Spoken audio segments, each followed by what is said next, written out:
Hi guys, hope you're doing well. Today we'll see how to boost testosterone thanks to exercise. We'll see what kind of exercise can boost testosterone, what do you need to do, what do you need to avoid. So make sure to stay till the end and let's get straight into it. Firstly, as you probably know, lifting weights boosts testosterone, right? Resistance training exercise has been proven to boost testosterone after the workout and over the long run. So if you want to boost your testosterone and you're not lifting weights, you're missing something. Now you don't need to get too crazy about it.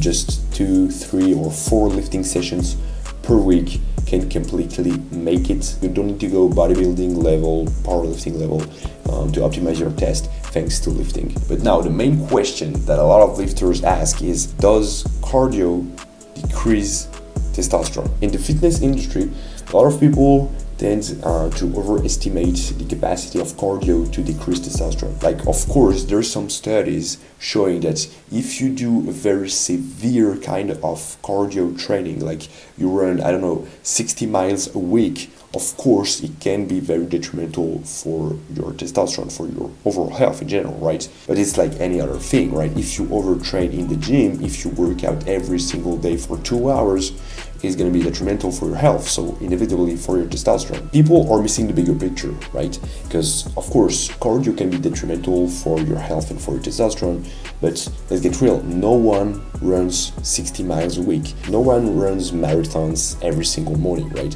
So if you just go for, your Sunday jog for 45 minutes and then you do cardio on Saturday also for 30 minutes on the seated bike, don't worry, you're not going to lose muscle, it's not going to decrease your testosterone, you're going to be completely fine. And in fact, cardio is actually good for your testosterone. What's the main reason people do cardio, right? It's because it's healthy, but also because it burns a lot of calories, so it burns fat inevitably. And having a healthy body fat percentage is one of the most crucial thing for your testosterone, and most people in 2025 are too fat. Again, you don't want to go too low. If you're sub 10% body fat, it can be detrimental, but who is 10% body fat? Almost no one. So if you do cardio, don't worry, it's going to be perfectly fine. Firstly, because you're not running 60 miles a week, so don't worry.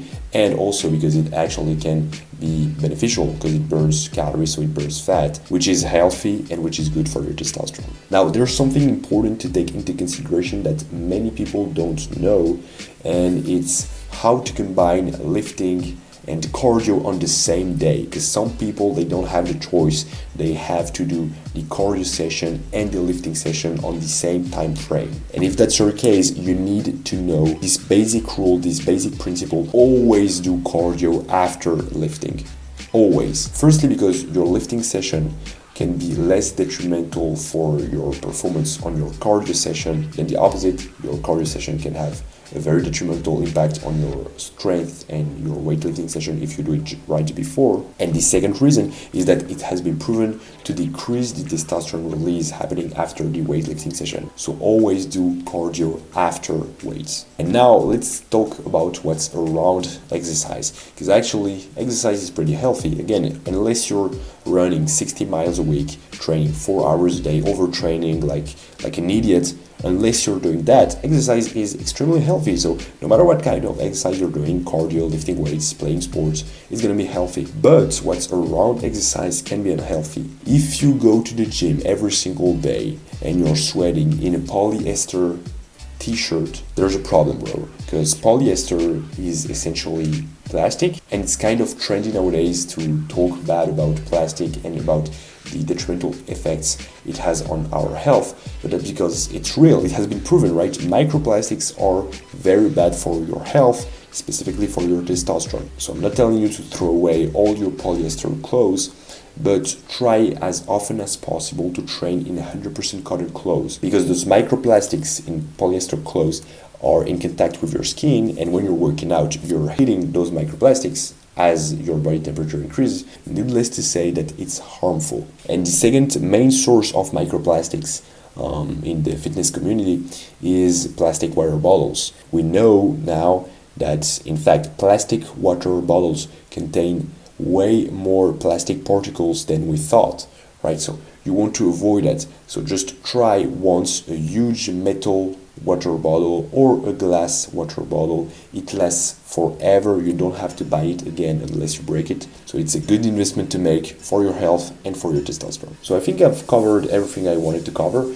So to recap pretty quickly, if you want to optimize your test thanks to exercise, you need to do some kind of resistance training, lifting weights a few times a week. You can do cardio unless you're doing extremely hard forms of cardio. It's not going to be detrimental for your testosterone, and in fact it can be the opposite. It can be beneficial because it burns fat, which is good for your testosterone. And then some rules to avoid messing up your test when you're exercising is to work out with cotton clothes, not with polyester clothes, and to drink from glass or metal water bottles. I hope you learned something, guys. I hope it's gonna help you to be healthier, to boost your test.